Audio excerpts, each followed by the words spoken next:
Hello everyone, this is the Mental Health for Life channel. Depression, to put it simply, can be described as a state where one's optimism towards life has diminished. In the past, it was believed to be a condition primarily affecting individuals with overly serious or perfectionistic personalities who overworked themselves into it. However, since the 1990s, there has been a rise in cases of depression among individuals who do not exhibit those personality traits. This variant has been coined atypical depression due to how it deviates from typical cases. It is often characterized as a milder form of depression, not necessarily associated with seriousness or meticulousness, and is more prevalent among young people struggling to adapt to their workplaces.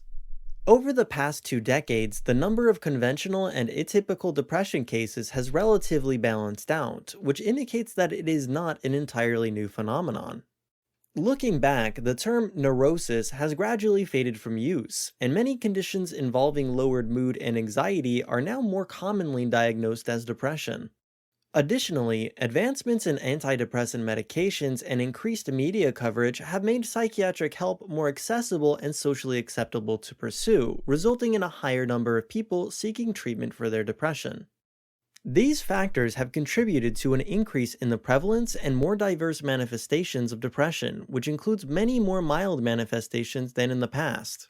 This is the true nature of a typical depression, wherein the harmony between one's personality and environment is disrupted, draining their optimism for life.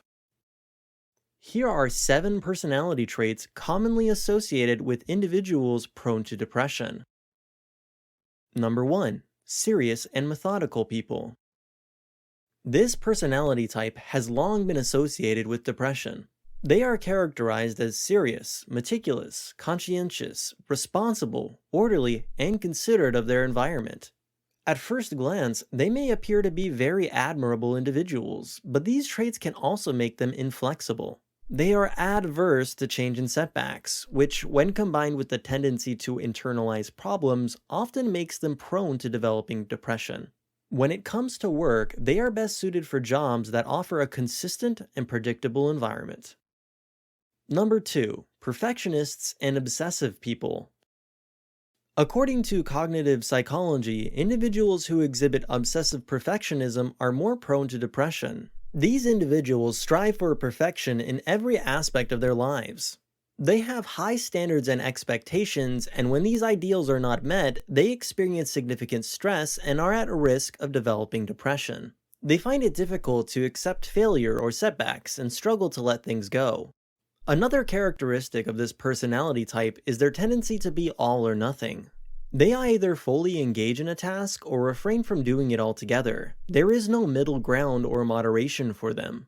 They often have a rigid black and white mindset and evaluate their work based on a binary scale of 100 points or 0 points.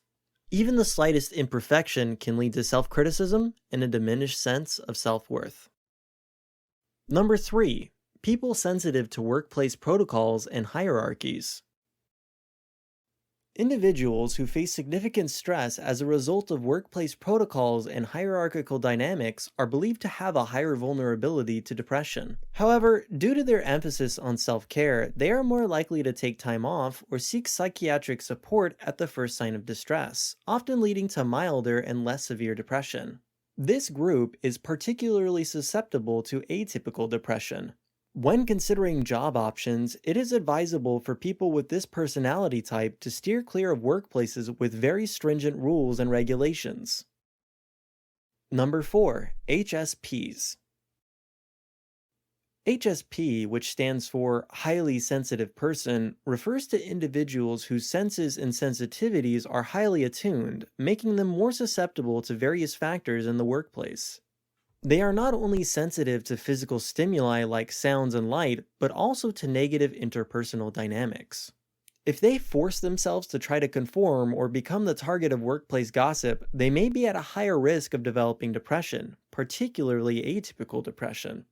People with this type of personality should find work in places where they can do work on an individual basis and requires few interpersonal relationships. A workplace would ideally be quiet and calm as well. Number 5. People who experience mood swings. These people naturally have a vivacious and sociable nature, but they also experience mood fluctuations, making it challenging for them to maintain consistent interest and attention. They are prone to atypical depression and bipolar II disorder.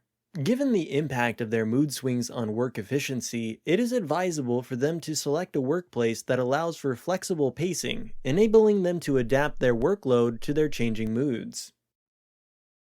Number 6. People who have difficulty with interpersonal relationships. These people struggle with accurately perceiving and interpreting others' emotions while also facing challenges in effectively expressing their own feelings. They excel in tasks that require individual effort, but may find it difficult to navigate team dynamics and consequently experience depression. This pattern is often observed in individuals with developmental disorders like Asperger's. They are more susceptible to atypical depression. To mitigate these challenges, it is recommended for individuals that fit this description to seek job opportunities that allow for independent work or choose workplaces with minimal interpersonal interactions. Number 7. People who work in customer service. Although not a personality trait, people in customer service jobs that include medical, nursing care, teaching, hospitality, customer assistance, and food service are all occupations that carry a higher risk of depression. Due to the nature of these roles, individuals in customer service often find themselves unable to regulate their workload, leading to emotional exhaustion and burnout. This is especially prevalent among those who possess a strong sense of idealism and enthusiasm towards their work. To prevent burnout, it is crucial to establish clear boundaries between work and personal life, placing equal importance on family, hobbies, and self-care alongside work commitments. Having the personalities described here does not necessarily result in depression. However, when there is a mismatch between one's personality and the environment they work in, it can lead to stress and potentially trigger illnesses. Personality is an inherent trait that cannot be easily changed. Just as a fish from the ocean cannot thrive in a river, individuals have workplaces that suit them and ones that don't. If one struggles with interpersonal relationships, it is natural that they feel sick in a customer service role.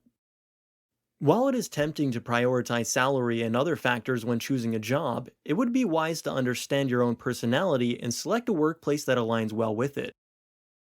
By doing so, you can find a better fit and improve your overall well-being.